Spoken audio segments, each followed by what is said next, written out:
Muy bien, pues bienvenidas, bienvenidos. Tenemos aquí esta tarde el gusto de tener con todas nosotras, con todos nosotros, a dos magníficas profesoras. Jenny Fraile, que es profesora del Departamento de Lingüística de la Universidad de Idiomas en la Universidad Metropolitana de Caracas, en Venezuela. Y Luisa Castro, que es coordinadora de la Unidad de Difusión de Información e Imagen de la Biblioteca Pedro Grasés, también de la misma Universidad Metropolitana de Caracas, y licenciada en Bibliotecología. Así es que un súper placer teneros aquí a las dos, es un lujo. Y sin más voy a dar la palabra a Jenny. Bienvenida. Vale, gracias. Bueno, para mí estoy muy emocionada y honrada de poder participar en esta primera Feria Iberoamericana del Libro y la Escritura y compartir una visión de un trabajo en conjunto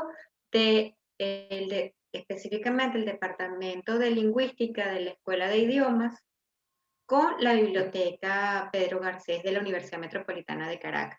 Eh, Iniciamos este trabajo juntos para celebrar el Día del Idioma y del Libro en nuestra casa, en la universidad. Con lo cual ha sido para nosotros muy importante este espacio para divulgar el trabajo que hacemos dentro de la universidad y en vinculación con nuestra biblioteca. Voy a compartir pantalla para ver de qué vamos a compartir en este tiempo. Ay, Dios, cosas que pasan en programas en vivo. Estaba haciendo una prueba y me fui con la última. De todas maneras, gracias por el espacio. Muy bien. Allende las lenguas. Ha sido un trabajo en conjunto coordinado por la Biblioteca Pedro Garcés y varios lectores, entre ellos muchos de los profesores del Departamento de Lingüística de la Escuela de Idiomas de la Universidad Metropolitana. Como les comentaba, ha sido un trabajo que se inició para presentarlo en las jornadas para celebrar el Día del Idioma y del Libro en la universidad. Y qué bonito que es poder compartirlo en dos primeras veces, en nuestra primera jornada del idioma y en la primera Feria Iberoamericana del Libro. Trabajamos con específicamente la Casa de los Espíritus, que no se ve la tilde ahí de la Casa de los Espíritus, pero está. Datos generales de la obra. ¿Sí? Es una novela muy conocida, uno de los textos fundamentales, luego de los de Gabriel García Márquez, que se enmarcan dentro del realismo mágico. Publicada en 1982 y desde esa fecha ha sido traducida a 27 idiomas, a 27 lenguas, con lo cual es una proyección de parte de la historia, no solamente de los escritores latinoamericanos, sino de nuestra cultura. En esta novela se condensan muchas características de lo que es la cultura latinoamericana y de nuestra historia.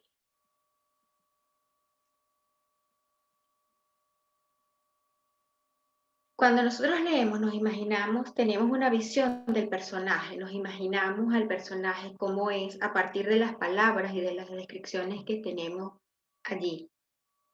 Cada uno de nosotros cuando lee tiene una imagen de ese personaje. Y acá me gustó compartir esta fotografía porque cuando tú lo lees, cada uno de nosotros tiene una imagen. Y a lo mejor ahora se nos va a quedar esta mujer dentro de la memoria cuando volvamos a leer esta descripción.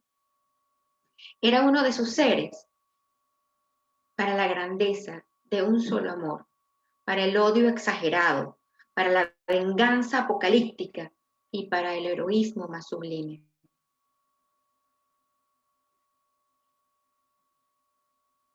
Fíjense las palabras que utiliza para describir, la fuerza, la emoción, sustentada en toda la emoción que está allí. La grandeza de un solo amor. Odio exagerado. La posibilidad de amar y de generar amor, pero al mismo tiempo de odiar y de ser odiado. Esa es la fuerza de la mayoría de los personajes de los que vamos a hablar y de los que vamos a leer en La Casa de los Espíritus. He querido, como verán al final en el video, hablar un poco, iniciar la importancia y la relación entre literatura y traducción y la importancia de la literatura dentro de la formación y el aprendizaje de una lengua, de una segunda lengua. En principio, ¿para qué se traduce? Se traduce literatura para llegar a unos lectores cautivos. Ya hay un público, ya hay un interés. Ya escuchaste de la obra, ya escuchaste del escritor, tienes unas nociones por recomendaciones, por los premios, por la crítica literaria, y quien es lector dice, ah, yo quiero acceder a ese texto. Entonces, cuando tú traduces, tú estás democratizando ese texto que está lejano a ese lector, que tiene un interés, pero que hay una barrera idiomática que no te permite acceder a él. Luego se traduce literatura para acercar las culturas. A mí me encanta leer. Yo soy promotora de lectura, además de ser profesora en la Escuela de Idiomas, que trabajo con las cadenas de español. Me gusta leer y soy lectora. Y cuando tú lees un cuento, cuando tú lees una novela, cuando tú lees un texto literario, ese texto tiene inmerso, a menos que sea ciencia ficción, a menos que sea de tecnología, a menos que sea, lleva un contenido que te permite acercarte y aproximarte a la cultura del país de donde está contando la historia. Bien, porque se dejan ver los rasgos del escritor, la cultura, la idiosincrasia, la ideología del escritor, que eso permea el texto literario. Con lo cual, cuando decimos que leer es viajar sin pasaporte, no solo porque viajas y conoces mundos distintos, sino porque te puedes aproximar de mejor manera a esa cultura. De allí la importancia del traductor, porque es un mediador entre esas culturas. Quien va a traducir tiene dominio de las dos lenguas, la lengua primaria y la lengua meta a la cual yo voy a traducir. Pero conozco además la cultura en la que está inmersa ese texto que yo voy a traducir.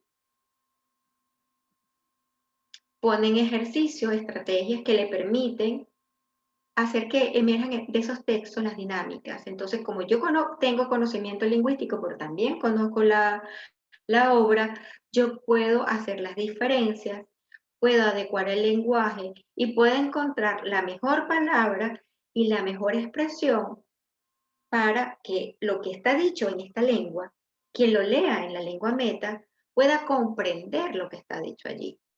Porque incluso en el español, nosotros tenemos palabras que dentro de una región tienen un significado y cuando yo me muevo de mi espacio en otra región tiene un significado distinto. Lo mismo, imagínense, de una lengua a la otra.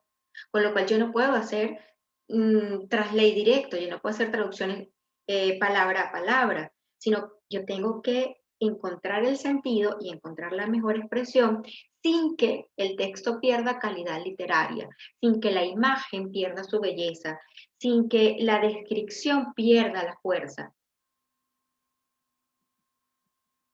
Entonces nosotros tenemos un texto que fue escrito por alguien que dejó plasmado allí su manera de escribir, su forma de crear los personajes, sus imágenes, su conocimiento, sus vivencias, su cultura, su ideología, está contenida en ese texto.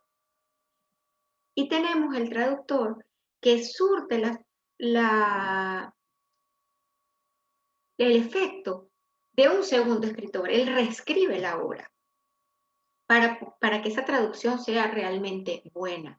No es que va a escribir otro texto, sino que va a adecuar las palabras para que ese texto mantenga la riqueza literaria, mantenga la fuerza de sus personajes, mantenga la hermosura de las descripciones, sin perder sentido. Cuando un traductor, tú colocas un texto en alguna herramienta que te hace traducción, cuando va palabra por palabra, el sentido real de lo que quiso decir ese escritor se pierde. La belleza del lenguaje se pierde. Cuando un traductor es bueno, hace todo ese ejercicio lingüístico que es necesario. Entonces, el lector que lee una traducción siente como que si estuviese leyendo el texto original. Puede comprender, puede acceder a toda la información que está allí dicha, porque ya el traductor hizo la mediación entre la versión en una primera lengua a esa lengua meta. Por eso quien va a traducir tiene que conocer no solamente el español y conocer la lengua a la cual va a traducir, sino tiene que conocer de la cultura latinoamericana. Y la cultura latinoamericana es muy rica, porque, como todas las culturas de todos los países, nosotros venimos de un mestizaje, de un encuentro entre nuestros grupos originarios, dentro de nuestros grupos autóctonos, más todo lo que vino de Europa para nuestro país. Pero luego, dentro de nuestros propios países, han surgido dinámicas, riquezas del lenguaje, dinámicas particulares de esa fusión de ambos mundos, que genera una diferencia. Hay una idiosincrasia latinoamericana, ciertamente, pero cada país tiene una riqueza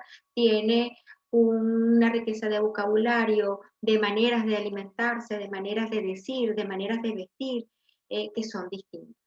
Hay un hilo conductor, que es la lengua, hay un hilo conductor dentro de Latinoamérica, que son algunas visiones, cosmovisiones, pero cada uno de nuestros países tiene unas particularidades que quien traduce debe conocer. Luego hay una marca lamentable que ha caracterizado a Latinoamérica y han sido las dictaduras militares, dictaduras de derecha, que han marcado nuestra historia y han marcado nuestra manera de vincularnos. En este mapa podemos ver más o menos esa historia de las dictaduras a lo largo de Latinoamérica. Y este hecho de las dictaduras permea todos los textos de Isabel Allende, que tuvo que emigrar de su país a causa de una dictadura. Entonces, ¿quién debe conocer este mapa de nuestra historia para poder comprender y poder traducir? En este mapa no se ven las dictaduras de hasta México y en Centroamérica, sino se basa en las dictaduras de Sudamérica, básicamente. Falta allí en Venezuela, la dictadura de Gómez. En esta foto no está ni la de Gómez, después la de Pérez Jiménez. Nosotros pasamos varias dictaduras militares. Y para hacer el análisis lingüístico, ya vimos, para traducir, quien traduce debe conocer ambas lenguas. La importancia en nosotros, en la escuela de idiomas, de trabajar literatura. De hecho, se trabaja en las distintas lenguas, se trabaja literatura en inglés, se trabaja literatura en francés, se trabaja literatura en portugués, se trabaja literatura en alemán, porque nuestros estudiantes tienen que aprender no solo a reconocer la calidad literaria de un texto, sino cuando ellos van a hacer el ejercicio de la literatura, ellos deben conocer todo el contexto histórico, cultural en el que está sumergida esa obra que van a traducir. De allí que no solamente se preparen en una lengua, vean literatura, sino que hay unas otras cursos que tienen que ver con cultura francesa, cultura alemana, cultura portuguesa, cultura inglesa, sajona, para poder comprender y para poder hacer un mejor ejercicio de las traducciones.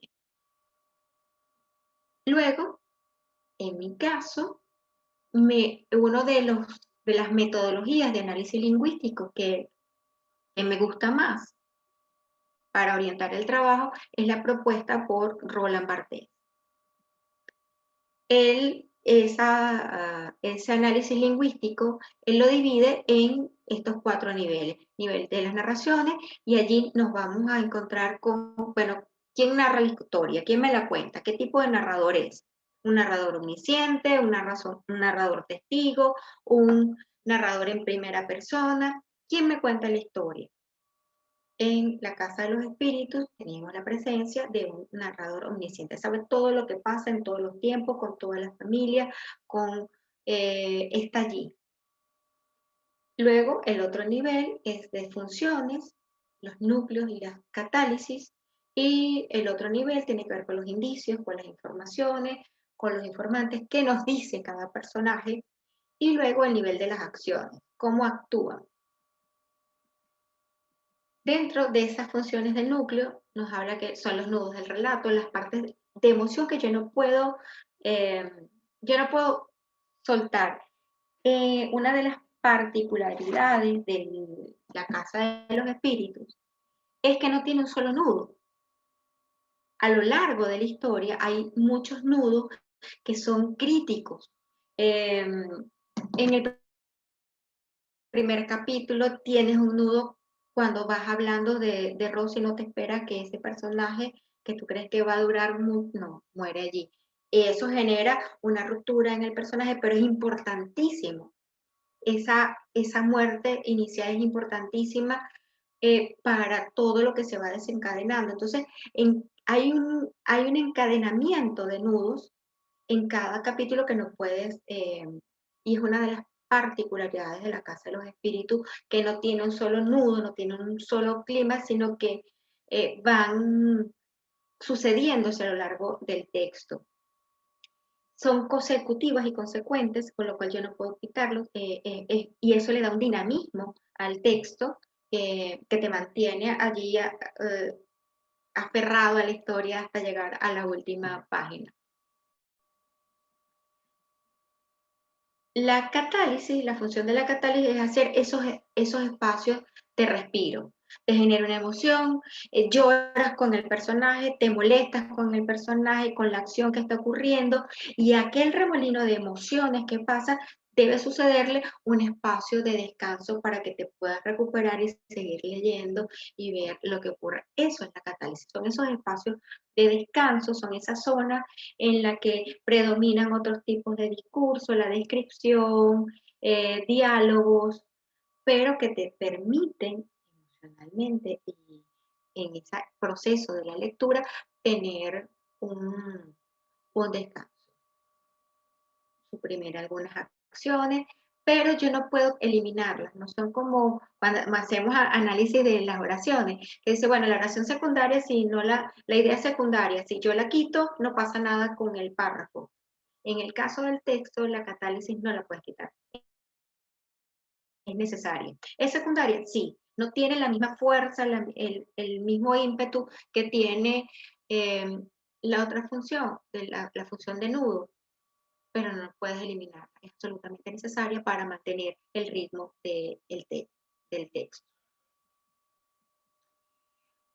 La función de indicios e informaciones son las que nos proveen esos datos implícitos, todo lo que no está dicho, pero que te permite ir reflexionando, ir viendo, y luego tú puedes decir, oye, en este personaje se resume el feminismo, este personaje me resume la barbarie, no está dicho, pero sus actitudes, sus maneras de comportarse, su manera de decir dentro de la historia, te permite hacer la conexión de hacerlo. Esas funciones es importante. Los informantes son esos datos del espacio. Bueno, esto no ocurrió en el espacio, sideral. Esto ocurrió en un país, en un momento determinado. Hay historias, hay escritores que esto lo ponen en el nivel de indicio para que sea más genérico y aquella historia pueda representar lo que ocurre en cualquier lugar. Sin embargo, en esta historia particular, los datos son claros de que es en Chile, ocurre, te va nombrando las partes, no hay un sitio sin, sin fácil ubicación en el mapa, como por ejemplo lo que ocurre en Juegos de Tronos. En Juegos de Tronos no hay un espacio real al que tú te puedas remitir. Hay acciones que te permiten decir, bueno, esto puede ocurrir en tal parte, esto ocurrió en tal, yo encuentro un referente, me hacen eco, me resuena en tal situación, pero no hay un espacio concreto definido allí. En el caso de la Casa de los Espíritus hay un dato indiscutible de en qué tiempo y en qué lugar eso tiene lugar. Las acciones, los personajes son quienes encarnan esas acciones. Me van dando ese giro y van haciendo una secuencia de cómo se van encadenando. Y participan en tres grandes ejes, un eje de comunicación, un eje de deseo y un eje de prueba. Cada uno de estos personajes y de los encadenamientos de personajes me van permitiendo ver en qué eje se mueve cada uno de ellos, cuál es la información que me aporta, hacia dónde se van yendo. En el eje del deseo hay un sujeto que desea algo. En este caso, supongamos en el primer capítulo, ¿quién es el que desea? ¿Quién es el que desea? Aquel que quiere casarse con Rosa y se va hasta el otro lado del país a trabajar en una mina, a buscar la manera para poder acceder a su objeto de deseo. Y esa misma situación del sujeto que desea, que es deseado, se va dando a lo largo de toda la novela. Va cambiando de quién desea y quién es deseado. Y cuántas cosas hago para asirme con aquello que es deseado, sin importar si es una mujer, si es una situación, si es un cargo, todo lo que hago para yo poder acceder a eso que deseo. En el eje de la prueba, tenemos esos contrastes de quién es el opositor, cuál es el personaje que me va dificultando la tarea, el conseguir la meta. Y siempre hay un ayudante que va contrastando eso. ¿Quiénes ejecutan esto? Son los personajes. Yo voy a tener personajes opositores, yo voy a tener personajes de ayuda, y en el caso en específico de La Casa de los Espíritus, hay personajes que en un capítulo son opositores y luego más adelante se constituyen en personajes que ayudan a conseguir las metas, con lo cual eso le da un dinamismo extra al texto. Entonces tenemos, ¿quiénes son los personajes de esta historia? Bueno, tenemos tres familias que son el eje de toda esta entramada de emociones. La familia del Valle, la familia Trueba y la familia García. Para mí, uno de los personajes claves de esta novela, y no sé si tuvieron la oportunidad de ver la película que se hizo basada en la novela, la película, al igual que la traducción, responde a una interpretación que hizo un lector. Se la leyó, hizo su guión, hizo una interpretación y le dio fuerza a algunas acciones, le dio fuerza a algunos personajes. En este estudio, bueno, me elimino estas acciones, elimino estos personajes, elimino esta fuerza. En lo personal, yo creo que en la versión de cine aclara que es un personaje crucial dentro de la historia, se le restó fuerza. se dejó de un lado y se hizo énfasis en el personaje masculino que es la historia. Pero eso es otro cuento, eso es otro encuentro, el contraste de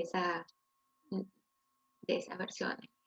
Y aquí tenemos el análisis desde esta visión propuesta por Barthes. ¿Cómo se van entramando estas diferentes funciones? La función de las acciones que cada uno de los personajes me va a ir generando, ¿m? Las parejas que van dentro de esas mismas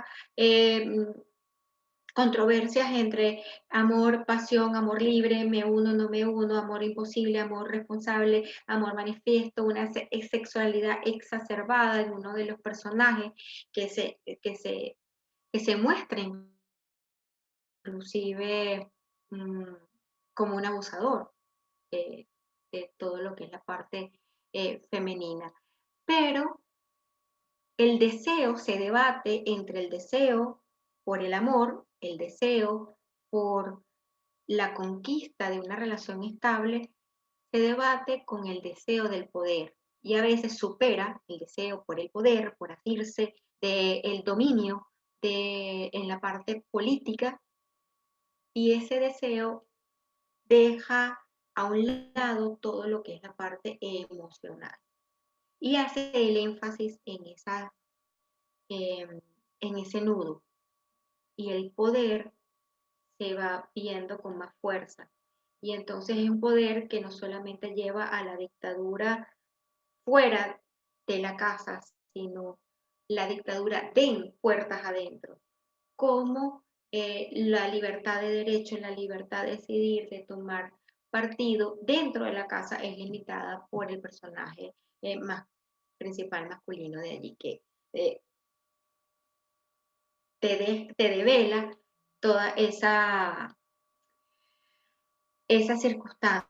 Entonces hay un ir y venir entre la tortura que se hace fuera de casa con las torturas que se hacen dentro de casa, si bien a lo mejor no con golpes, sino con las limitaciones que se le van generando. Y por supuesto la marca de lo sobrenatural, que es lo que hace que esta obra sea emblemática del realismo mágico, y quien encarna esa parte sobrenatural, sin duda, es Clara, con todas con todo su poder de mirar lo que va a pasar, que además es un don heredado.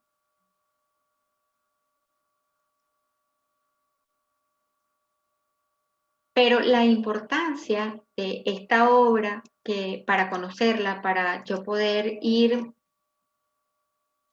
y traducir a otra lengua todas estas funciones, todas estas acciones, todo lo que me va develando cada uno de los personajes, yo tengo que conocer la historia, yo tengo que conocer la parte cultural en el que está inmersa la obra, para cuando yo voy a hacer la traducción poder hacer este entramado de conexiones entre los nudos que se van a ir generando, entre las luchas de poder, la violencia, las luchas emocionales entre la soledad y la búsqueda del amor que encarnan cada uno de los personajes.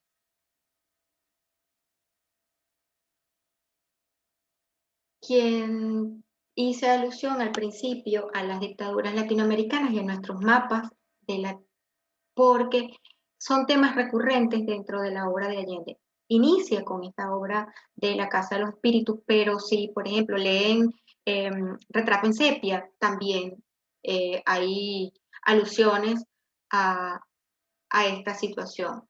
Entonces, deja ver en ese espacio las torturas, la revolución, la violencia, todo lo que surge, lo que impone una dictadura, el poder, el caciquismo, ese personaje que domina sus espacios cercanos, pero sus espacios más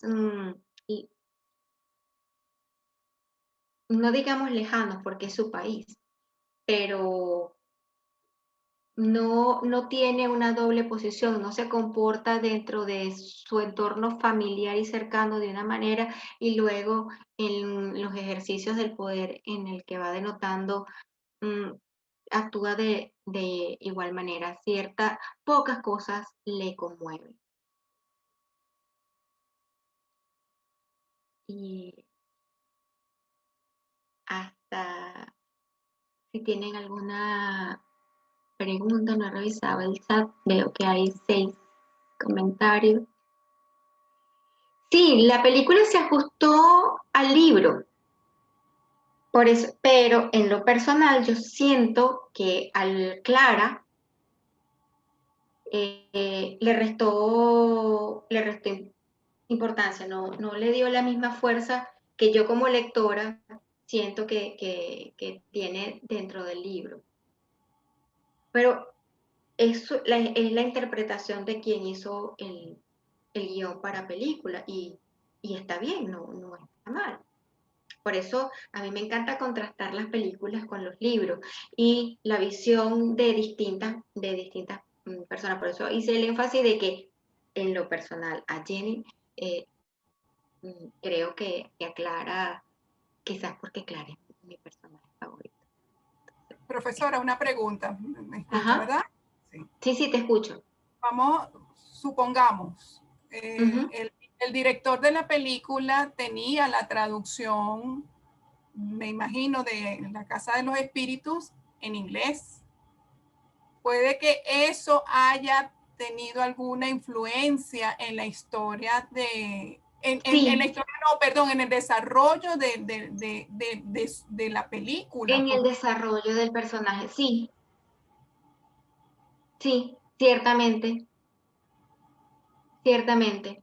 Porque el traductor, cuando está haciendo el traductor es otro, funge también como un segundo autor de la obra, porque tiene que seleccionar muy bien las palabras, las expresiones, para que no se pierda la fuerza, para que no se pierda la descripción, para que ese texto original se mantenga lo más cercano posible. De hecho, cuando nosotros vamos a recomendar un libro, y como bibliotecario lo vives también, uno siempre mira quién es el traductor. Sí, correcto, eso es correcto. Porque así como los escritores se van forjando su fama por cómo escriben, por cómo crean los personajes, crean los ambientes, le dan fuerza y utilizan el lenguaje, los traductores también se van haciendo esa fuerza porque enriquecen la obra y mantienen la hermosura y el sentido original del texto. Y acerca esa cultura, acerca esa forma de hablar al lector que desea conocer esa novela, que desea conocer ese texto, pero que tiene esa barrera idiomática. Hace poco yo escribí un texto y lo hice, me salió en rima, ¿no? Y una persona que es acá en España, pero es del País Vasco, le gustó el texto, le gustó el cuento y quería utilizarlo. Me dice, no voy a poder usarlo, porque cuando yo lo traduzca al euskera, yo no sé cómo mantener, qué palabras utilizar para mantener la rima que tiene en castellano. Y de ahí la importancia del traductor. Porque cuando tú vas a pasar de una lengua a otra lengua, tú tienes que escoger las mejores palabras, las mejores imágenes para mantener el mismo sentido. Y a lo mejor puede haber pasado eso. Esa puede ser una explicación. O puede ser una explicación de que así como yo tengo debilidad por Clara, pues él tuvo...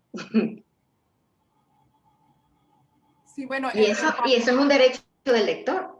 En parte yo pienso que como esa cultura norteamericana tiene un poco con la exaltación en parte del hombre, ¿no? Y ahí hay un elemento que se refiere a la opresión del hombre en busca de la reivindicación de la mujer. Claro, el director lo que quiso es decir, bueno, mira, ya basta de tanto maltrato a la mujer. Y yo creo que en parte por eso habrá la forma, o quiso exaltar más la historia creo que es de Esteban Trueba. Yo no la he visto. Sí, le digo, honestamente yo no lo he visto porque no me gusta ver las películas en comparación con el libro. Prefiero 1000 veces leer el libro antes de ver la película, ¿no? Entonces, sí. esta es una deuda que tengo y que ahora ya tengo un compromiso mayor porque... Sí. A mí me gusta hacer ese juego, o sea, leer el libro y luego ver la película y ver, porque son distintas maneras de aproximarse a un texto, de descubrir cómo es esto. A mí me encanta la propuesta de Roland Barthes, porque te va permitiendo ir más allá de quiénes son los personajes principales, secundarios, no, sino qué me representa, porque no veo el personaje como lo que es, sino lo que representa el personaje, qué es lo que me dice la acción de ese personaje. Claro. Y eso pues redimensiona el análisis.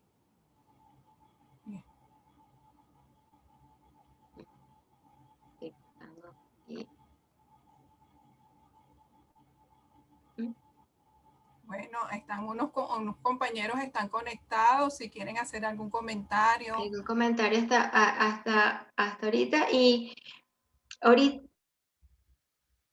que me encantaría que pasáramos a la siguiente parte de ver el video para hacer un juego con quienes nos estén escuchando al escuchar las distintas lecturas del tema. Lo voy a acá dejar. Este es el correo institucional, el correo. Si tienen algún comentario, alguna pregunta, alguna comentario adicional que a lo mejor no en este momento no se le ocurra, sino que después lo piense, pues a la orden para compartir. Pues muchísimas gracias, Jenny Fraile, porque ha sido muy interesante, la verdad.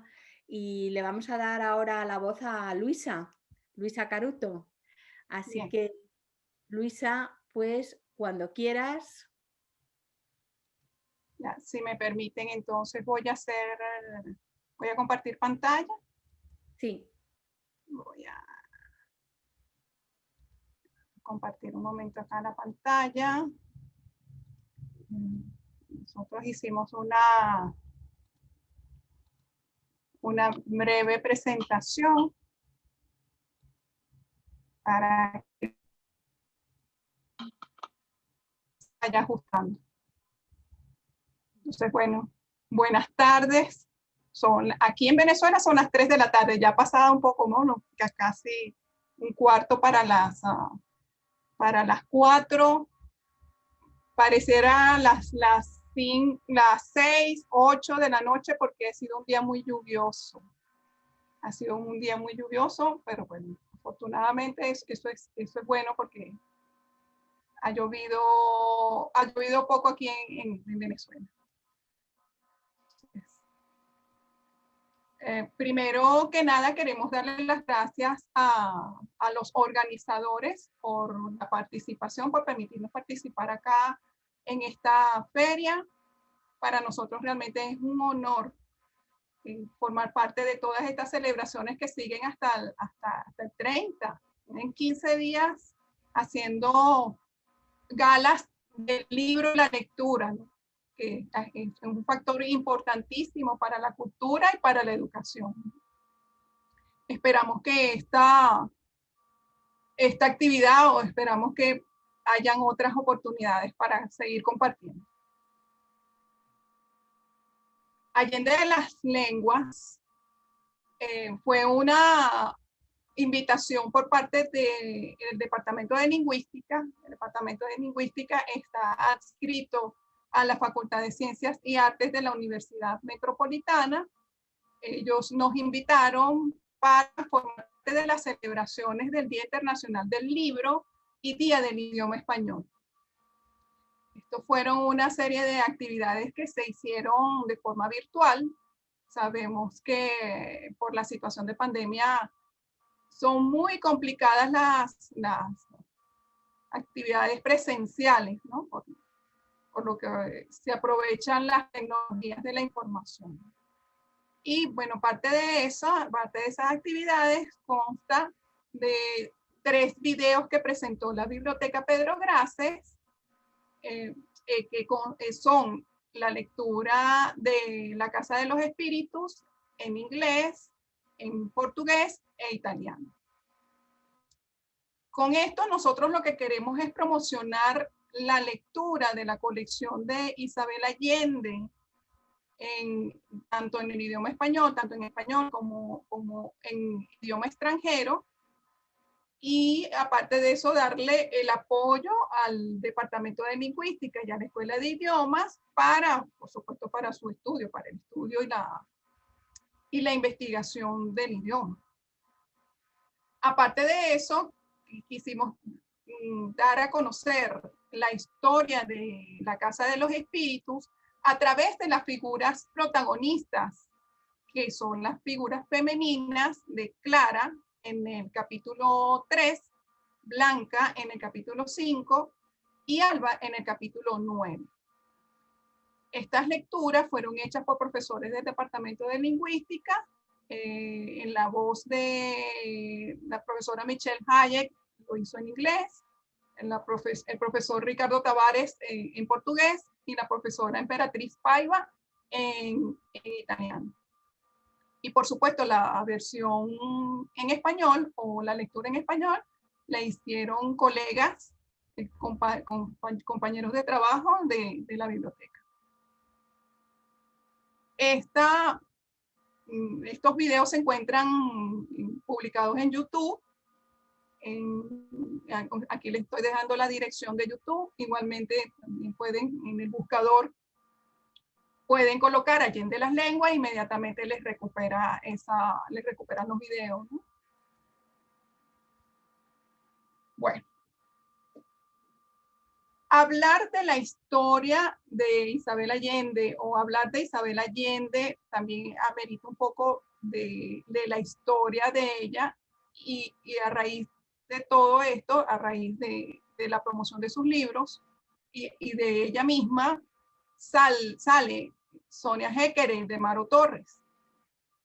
Ellos, la familia Torres, fue quien acogió a Isabel Allende en 1975, cuando ella se vino a Venezuela, después del golpe de Estado en Chile, y bueno, ella permaneció aquí en Venezuela durante 13 años y parte de ese cariño que ella tiene hacia Venezuela, bueno, piense que fue bien expresado cuando nosotros le dijimos a ella, le escribimos a ella, decimos, mira, denos un saludo para nosotros sería un honor que nos diera un saludo desde Venezuela, porque queremos promocionar sus libros. Inmediatamente pues, respondió. Entonces, ¿quién es Ildemaro Torres? Ildemaro Torres es un médico reconocido, tiene un doctorado en filosofía, aparte fue profesor de la Universidad Central de Venezuela, también escribió en El Nacional, fue columnista en El Nacional.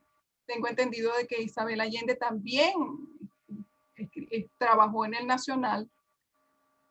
Aparte de ser médico, también es escritor, tiene su vena literaria. Fíjense que ha hecho trabajo, ha hecho escritos, ha hecho libros sobre Chile. Y aparte de eso, también ha hecho biografías de personajes de la vida cultural venezolana, como Aquiles Nazoa y Morela Muñoz. Él es un excelente, la biografía que él hizo de Aquiles Nazoa es muy buena, es bastante completa.